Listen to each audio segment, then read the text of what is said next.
Hello students, welcome to my channel English with Chhagan Arora. Students, आज मैं आप लोगों के लिए आचार्य शमनेंद्र द्वारा लिखी गई औचित्य सिद्धांत के बारे में हिंदी में एक डिस्कशन लेकर आया हूं, जिसकी डिमांड आप में से कुछ फ्रेंड्स ने की थी। स्टार्ट करते हैं औचित्य थ्योरी बाय शमनेंद्र।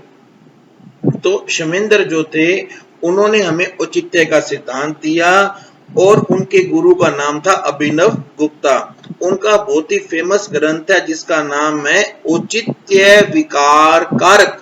अपने इस ग्रंथ औचित्य विकार कारक में उन्होंने औचित्य या जिसे हम इंग्लिश में प्रोपेरिटी का सिद्धांत कहते हैं। हालांकि एक छोटी सी बुक है, लेकिन इस बुक को प्रस्थान कहा जाता है, यानी कि ये ऐसा वर्क है जिससे कि नए रास्ते निकलते हैं। अपने वर्क औचित्य विकार कारक में आचार्य शमनेंद्र ने ये बताया है कि औचित्य जो है यानी कि प्रोपेरिटी जो है, that is the soul of poetry.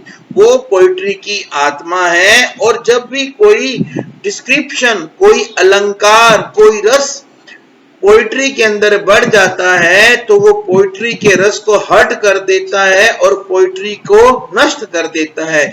यानी कि जब कोई डिस्क्रिप्शन, अलंकार या रस जो है वो आपस में प्रॉपर हार्मनी में होने चाहिए, उनकी परसेंटेज प्रॉपर होनी चाहिए।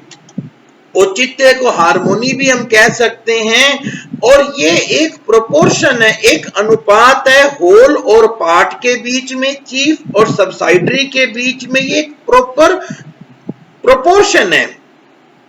और ये जो प्रोपोर्शन है ना, यही आर्ट में मोरल और ब्यूटी के बीच में अगर सही प्रोपोर्शन होता है ना, तो उसे हम कहते हैं कि ये एक हार्मोनियस वर्क है। जितने भी एस्थेटिक्स हैं, जो इंडियन एस्थेटिक्स हैं, जैसे कि भामा, दंदीन, लोलत, रुद्रत, अभिनव गुप्त, ये सब के सब औचित्य की बात करते हैं। लेकिन यहाँ ये बात हमें ध्यान रखनी है कि आनंदवर्धन जो है, उन्होंने इस टर्म का यूज नहीं किया था। क्यों नहीं किया था? क्योंकि ये टर्म उनके बाद में आई थी। आनंदवर्धन ने ये कहा है कि पोइट्री की आत्मा रस या रस ध्वनि है। सबसे एसेंशियल चीज रस में क्या है? दैट इज औचित्य। औचित्य सबसे एसेंशियल है। अगर रस का निर्माण ही तभी होगा जब उसमें करैक्टर और एक्शन होंगे, और करैक्टर और एक्शन अगर औचित्य में है तभी रस का निर्माण होगा। और रस का जो डेरिवेशन है उसके अंदर सबसे बड़ी बाधा है, दैट इज अनुचित्य या इम्प्रोपरिटी। औचित्य या प्रोपरिटी जो है वो रस का सबसे बड़ा सीक्रेट है। राजशेखर, जो कि कवि मीमांसा के लेखक हैं, उन्होंने पोइट्री कल्चर में औचित्य की बात की है। और वो ये विचार देते हैं कि जितने भी पोइट्री कल्चर हैं, केवल वो औचित्य और अनौचित्य इनके बीच में ही डिस्क्रिमिनेट करते हैं।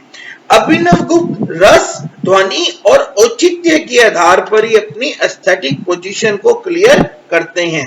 कुंतक ने भी अपने प्रमुख ग्रंथ वक्रोक्ति जीवितम में ये बताया है कि औचित्य जो है वो प्रीडोमिनेंट है, सबसे ज्यादा इंपॉर्टेंट है।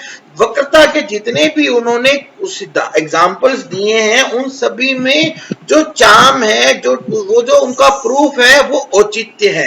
औचित्य की परिभाषा देते हुए शमनेंद्र हमें वो 27 स्थान बताते हैं जहां पर प्रॉपर्टी को प्रेजेंट होना चाहिए। ये सभी जगह जो है, जैसे आप देख लीजिए, पहला है भाषा औचित्य, प्रॉपर्टी ऑफ डिक्शन। सेकंड है सौंदर्य औचित्य, प्रोपेरिटी ऑफ एस्थेटिक्स। और तीसरा है व्याकरण औचित्य, प्रॉपर्टी ऑफ ग्रामर।